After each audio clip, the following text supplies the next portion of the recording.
जबरदस्ती त्याग करना चाहिए।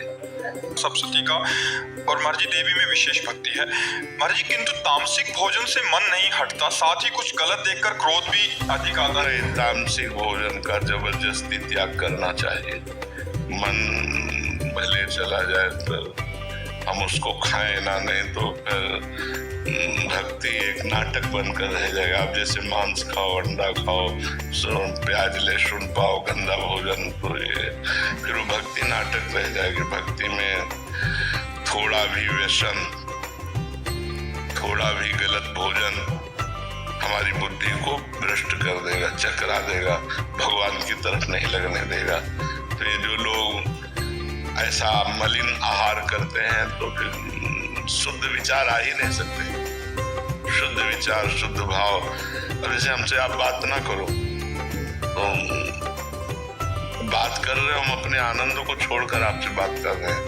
अब हम जो सुबह अपने भाव में होते हैं, हमको आकर के बातचीत करनी पड़ती है। अब कोई आसमान की बात करता है, कोई धरती की बात करता है, कोई प्रपंच की बात करता है, कोई अध्यात्म की बात करता है। एकदम हमको उतरना पड़ता है। तो जब अगर हम सात्विक आहार करते हैं, सतो भाव से रहते हैं, पवित्र भाव से रहते हैं, एक सेकंड में डूब जाओ। ये थोड़ी कि मन भाग रहा है उसको हटा करके भगवान में, एक जैसे कोई फिसलन की जगह में फिसला और डूब गया, बस ऐसे है कि एक सेकंड में डूब जा अपने से। तो अगर तमोगुणी भोजन करोगे तो फिर डूबना नहीं होगा। तमोगुण का त्याग करके, रजोगुण का त्याग करके, फिर सतोगुण में स्थित, फिर सतोगुण का त्याग करके गुणातीत होना है। अच्छा, दूसरों के सुख के भाव को यदि हम अपने हृदय में नहीं धारण करेंगे, फिर हमारी भक्ति का मतलब क्या रहा? हमको तो एक चींटी को भी सुख पहुंचाने की सोचना है। तो जो जैसे तामसिक भोजन में मांस आदि भी आता है, तो जैसे लोग मांस खाते हैं तो इनकी पता नहीं कैसी वृत्ति है कि दूसरे के मांस का भक्षण कैसे किया जा सकता है। मतलब हमारी तो सोच ही काम नहीं करते। अब अंडा के अंदर कितनी घृणित वस्तु भरी हुई है, आप देखो ना, कितनी घृणित वस्तु। उसे स्वास्थ्य, इनमें शक्ति नहीं, मुर्गा मुर्गी बकरा बकरी में शक्ति नहीं, तक शक्ति है साधना में, तपस्या में, ब्रह्मचर्य में, भगवान से जुड़ने में। आप जुड़ करके तो देखो, ये गंदे भोजन छोड़ो, जो मांस मछली आदि है। काफी सारे जने बहुत सारी मात्रा में ऐसे होंगे कि जो भगवान का भजन भी, मतलब मंदिर भी जाएंगे और तामसिक भोजन का भी आहार करेंगे। बिल्कुल नहीं, बिल्कुल इसे कुछ मंगलवार को हनुमान जी के जाएंगे, मतलब इसे कुछ नहीं होने वाला। सबसे भसम कहते, जैसा खाओ अन्न वैसा बने मन। देखो, अगर हम शास्त्र की आज्ञा का पालन नहीं करेंगे और मनमानी आचरण करेंगे तो नरक जाओगे। पहले आहार शुद्धि, मन शुद्धि। अगर जैसा खाओ अन्न वैसा बने मन। किसी भी प्राणी को दुख देना, हनुमान चालीसा का भी पाठ करते हैं। ये अपनी वासनाओं की, अपनी जिह्वा को थोड़ा रोको यार। शराब पीते हो, मांस खाते हो, अंडा खाते हो, इस तरह के व्यवहार करते हो, और हनुमान जी और शंकर ये ऐसे प्रसन्न हो जाएंगे, ऐसे काम बन जाएगा? कुछ नहीं बन जाएगा। अवश्य में भोक्तव्यम कृतम कर्म शुभाशुभम। जो तुम कर्म करोगे तुम्हें भोगना पड़ेगा। चाहे मुर्गा हो, चाहे बकरा हो, सब जीव अपने प्राण बचाना चाहते हैं। सब जीव, तुम उनको काट कर खाओगे, वो भोगना पड़ेगा। राम जी के रूप में भगवान ने यदि बाली के चरण में बाण मारा, तो भगवान श्री कृष्ण के चरण में व्याध के रूप में उसने बाण मारा। व्याध के रूप में उसने बाण मारा। देखो ना, लीला देखो, भगवान ने अंतिम अपनी लीला, जो श्री कृष्ण लीला है, वो यहाँ संपन्न की कि भगवान के चरण में व्याध जो है बाण मार रहा है। अब आप विचार करो, जब वो सरकार समर्थ होते हुए भी अपने लीला दर्शन कराते, श्रवण कुमार के वध का संयोग बन गया दशरथ जी के हाथ से, शब्द विधि बाण मार दिया। तो देखो, उनका जो कर्म था, वो तड़प तड़प के अपने पुत्र भगवान राम के वियोग में प्राण त्यागना पड़ा कि नहीं पड़ा? भगवान उसको मिटा सकते थे, लेकिन भगवान नहीं मिटाते। अवश्य में वो भोक्तव्यम गीता जी में कहा है। इसलिए हमारी प्रार्थना है कि तमोगुणी भोजन का त्याग करो, सात्विक भोजन और संयम से रहोगे तो तुम में जो बल आएगा वो एक महान पवित्र बल होगा। आज बल नहीं दिखाई देता, चेहरे में कांति नहीं है, विचार में पवित्रता नहीं है। ऐसा नहीं, हम पशु नहीं हैं, हम मर्यादा से चलने के लिए हैं। हमारी मर्यादा बनाई गई, शास्त्र मर्यादा हमारी कानून व्यवस्था है। यदि हम शास्त्र मर्यादा से चलेंगे, शास्त्र कानून से चलेंगे, तो हमारा मनुष्य जीवन सार्थक हो जाएगा, नहीं तो निरर्थक हो जाएगा। जैसे आजकल बच्चे कहते हैं हम स्वतंत्र हैं, नहीं, स्वतंत्रता नहीं। माता पिता की आज्ञा की परतंत्रता, शास्त्र की आज्ञा की परतंत्रता, गुरु की आज्ञा की परतंत्रता, कानून की परतंत्रता, अगर ये स्वीकार करोगे तो स्वतंत्र हो जाओगे। अगर मनमानी करोगे तो परतंत्र हो जाओगे। मनमानी स्वतंत्रता नहीं होती, मनमानी इंद्रियों की परतंत्रता होती। जो इंद्री कहती वही हम कहते हैं। आप अपने को स्वतंत्र समझते हैं, इंद्रियों के गुलाम, मन के गुलाम, तो स्वतंत्रता कहाँ है? स्वतंत्रता तब होगी जब हमारी बात पुनः समझ ले। शास्त्र आज्ञा के अधीन चलोगे, गुरु के अधीन चलोगे, संतों की वाणी के अधीन चलोगे, भगवान शास्त्र और संतों के रूप में विराजमान है, तो आप स्वतंत्र हो जाओगे, माया मुक्त हो जाओगे। तो आचरण और भोजन, ये दो का बहुत बड़ा योग है। अगर हमारा भोजन ठीक तो हमारे आचरण ठीक होंगे, हमारे आचरण ठीक तो हम भगवान को प्रसन्न कर सकते हैं। गंदा आचरण। और कल परसों एक प्रश्न आया था कि गांव देहात में महाराज जी क्या है कि छोटे छोटे देवी जी के मंदिर हैं, और गांव में किसी के घर में बच्चा हो रहा है या शादी हो रही है तो महाराज जी बकरा लेके और फिर उसका वो करते हैं, बलि देते हैं। फिर महाराज जी फिर पूरे गांव वाले आते हैं, फिर पूरा मांस वो करते हैं, मंदिर भी जा रहे हैं महाराज जी, देवी की आराधना भी कर रहे हैं। सब ये भोजन, ये आसुरी वृत्ति है, इससे भगवत प्रसन्नता नहीं होती। हम सबको ये बताना चाहते हैं, जगदम्बा को जगत जननी कहते हो तो बकरे की भी माँ है। जगत जननी है ना, माँ अपने पुत्र की बलि से प्रसन्न कैसे हो सकती है? हमें तो नहीं समझ में आता। और जब वो जगत जननी है तो बकरे की भी माँ है, वो भैंसे की भी माँ है, वो गाय की भी माँ है। वो माँ जो जगत माता है, वो अपने पुत्रों की बलि से प्रसन्न कैसे हो सकती है? अगर वो प्रसन्न होती तो तुम्हारा मंगल हो जाता। किसका मंगल हुआ बकरे की बलि चढ़ाकर? हमें बताओ। देवी अप्रसन्न हो जाएंगी अगर नहीं किया ऐसा, तो महाराज जी ये भी माने। अरे अगर वो अपने स्वरूप में आ जाए तो सबको चाट जाए उनको।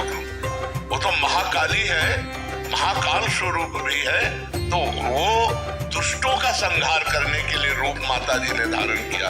वो दुष्टों का खून पिया, जो संसार के पवित्र जीवन जीने वालों के लिए वो मृत्यु काल रूप थे। जैसे महिषासुर, शुम्भ निशुम्भ, रक्तबीज, माता जी ने इनका संहार किया। इन बकरी बकरों का थोड़ी संहार करने से माता जी प्रसन्न हो जाती है। ये तो मूर्खता है, कोरी मूर्खता है। कभी माता जी प्रसन्न नहीं होती। हमें लगता है कभी ऐसे कार्य नहीं करने चाहिए और ये सोचो कि माँ प्रसन्न हो जाएंगी। मुझे ऐसा नहीं लगता। माँ ऐसे नहीं, कुपुत्र हो जाए थे वो चिदम को माता न होती। माता जी तो तब प्रसन्न होंगी जब सब पर दया करने लगो, सबको सुख पहुंचाओ, नाम जप करो, अच्छे आचरण करो, तो जगदम्बा प्रसन्न हो जाए। अगर फिर से उनको प्रसन्न करना है महाराज जी, और ये प्रथा चली है, और जैसे किसी के घर में पुत्र, देखो शास्त्र में विधान है, नारियल की बलि, नींबू की बलि, इनकी बलि सात्विक बलि दे। आप कच्चा नारियल की बलि दे सकते हैं, तो ये भी बलि तो मानी जाती है। ये सब मनमानी आचरण है, इससे देवी प्रसन्न नहीं होती है। और देवी को रक्त चाहिए तो चराचर जीवों के हृदय में देवी विराज। देवी प्रपन्नार्थ हरे प्रसीद प्रसीद मातर जगतोखिलस्य प्रसीद विश्वेश्वरी पाय विश्वम त्वमीश्वरी देवी चराचरस्य। त्वमीश्वरी देवी चराचर से, वो चर अचर की ईश्वरी है। उनको किसी के खून की जरूरत है? माँ को किसी की खून की जरूरत है? अरे माँ तो अपने खून को दूध बनाकर अपने बच्चों का पालन करती है। माँ शब्द कितना महान है, वो अपने शरीर के रक्त को दुग्ध में परिवर्तित करके अपने बेटे का पालन करती, वो दूसरों का रक्तपान कैसे कर सकती है? ये दुष्टों के रक्तपान किए माता जी ने, जो समाज के लिए कलंक थे, जो समाज का द्रोह करके समाज को नष्ट करने में लगे थे। ऐसे राक्षसों को माता जी ने मारा है। शुम्भ निशुम्भ, रक्तबीज, महिषासुर। ऐसे नहीं है कि गलत सिद्धांत से न चले, नहीं तो नरक की प्राप्ति होगी। ये कि गलत सिद्धांत से न चले, नहीं तो नरक की प्राप्ति होगी। महाराज जी, आज जैसे आप कहते हैं कि भजन मार्ग, अभी तामसिक भोजन भी हो रहा है महाराज जी, फिर हम वही बात कर रहे हैं, और उसके साथ भक्ति भी। भक्ति का उद्देश्य है कि प्रभु का अगर हम पास जाएंगे या सोमवार को या मंगलवार को हम अब प्रभु के आगे आराधना करेंगे की पूर्ति। महाराज जी, अगर उद्देश्य भगवत प्राप्ति हो, फिर तो महाराज जी उस उद्देश्य ही पता नहीं है। हाँ, लेकिन हम कह रहे हैं कि अगर हमें कामना की भी पूर्ति चाहिए तो हमको गलत आचरण छोड़ने पड़ेंगे, क्योंकि हम जो कामना की पूर्ति चाहते हैं उसमें पाप आचरण बाधा पहुंचाएंगे। पाप का फल दुख है, पाप का फल विपत्ति है, पाप का फल संकट है। यदि आप मुर्गा मुर्गी खाते हो तो पाप कर रहे हो, और वो पाप आपकी कामनाओं को पूर्ण नहीं होने देगा। चाहे हनुमान जी के पास जाओ, चाहे राम जी के पास जाओ, जहां भी जाओगे जीवों की हिंसा करते हो, जीवों को दुख देते हो, गंदा आचरण करते हो, गंदा भोजन पाते हो, तो भगवान प्रसन्न नहीं होने वाले। और आप किसी मंदिर न जाओ, घर में पवित्र आचरण करो, पवित्र भोजन पाओ और नाम जप करो, तुम्हारे घर में भगवान आ जाएंगे। कहो सो कहाँ जहाँ प्रभु नाही, हरि व्यापक सर्वत्र समाना, प्रेम ते प्रकट होए मैं जाना। तो प्रेम कहाँ से आ जाएगा जब अपराध करोगे? इसलिए सब जो कामना भी पूर्ति चाहते हैं तो उनको चाहिए कि गंदा भोजन और गंदे आचरणों का त्याग करें, तो उनकी कामना जल्दी पूर्ण हो जाएगी, निश्चित पूर्ण हो जाएगी। समझते हैं कि मतलब मुर्गा और मछली का हिंसा करने से ये जीव हिंसा के अंतर्गत नहीं आता। क्यों नहीं आता? तुम्हारी अंगुली काटे तुम्हें कैसा लगेगा? दर्द नहीं लगेगा? उन जीवों को देखो, एक चींटी के भी पीछे अंगुली लगा के देखो, ऐसे वो भाग रही है। तो तुम अपने बैलेंस की चिंता करो, तुम्हारा बैलेंस जब परमात्मा बनाएगा तो तुम्हारे होश उड़ जाएगा। हिंसा करने से ये जीव हिंसा के अंतर्गत नहीं आता। क्यों नहीं आता? तुम्हारी अंगुली काटे तुम्हें कैसा लगेगा? दर्द नहीं लगेगा? उन जीवों को देखो, एक चींटी के भी पीछे अंगुली लगा के देखो, ऐसे वो भाग रही है अपने प्राण रक्षा के लिए। क्या उनमें जीव नहीं है? क्या मुर्गा अपना प्राण बचाना नहीं चाहता? क्या पशु पक्षी प्राण बचाना नहीं चाहते? और जिनको ये है कि अगर हम खाएंगे नहीं तो सृष्टि बढ़ जाएगी, तो तुम अपने बैलेंस की चिंता करो, तुम्हारा बैलेंस जब परमात्मा बनाएगा तो तुम्हारी होश उड़ जाएगी। वो परमात्मा का 3 कार्य है: सृष्टि रचना, सृष्टि पालन करना और सृष्टि का संहार करना। वो भी अपने आप में लय कर लेता है। वो प्रलयंकारी परमात्मा है, वो काल का भी काल है, वो महाकाल है। वो जिस समय जैसा चाहता है वैसा अपना बैलेंस बनाता रहता है। सृष्टि का बैलेंस बनाना उसका कार्य है, हमारा कार्य नहीं। हमारा कार्य है उसकी आज्ञा के अनुसार चलना। हम मनुष्य, हम राक्षस नहीं है। तो हमें सबसे प्रार्थना है कि मांस, मदिरा, अंडा, बराई, स्त्री से बेविचार, इनका त्याग करो तो तुम्हारा जीवन सुखमय हो जाएगा। लक्ष्य शर्मा जी, उत्तराखंड से। राधे राधे। राधे राधे महाराज जी। महाराज जी, मैं शिव भक्त हूँ, शिव शिव जपता हूँ। महाराज जी, मेरा प्रश्न है कि जब आप काशी में थे तो आपने गुरु का चयन कैसे किया? अतः गुरु हमें खुद चुनते हैं। जब आप वृंदावन आए तो नाम और मंत्र आपके श्वास पर वो कैसे परिवर्तित हुआ वैराग्य पंथ से प्रेम मार्ग में? क्या पूर्व नाम जप की गणना नए पथ में जुड़ती है? इसे नई साधना मानेंगे या पूर्व की ही? कैसे बतावे तो पूरा इतिहास है बचपन से लेके अभी तक का। कुछ शब्दों में बता देते हैं कि जैसे हम घर से निकले तो हमारी खोज हुई, तो 2-3 दिन में सबसे पहले बड़े भाई आए तो उनको कठोर जवाब देकर वापस कर दिया। फिर पिता आए।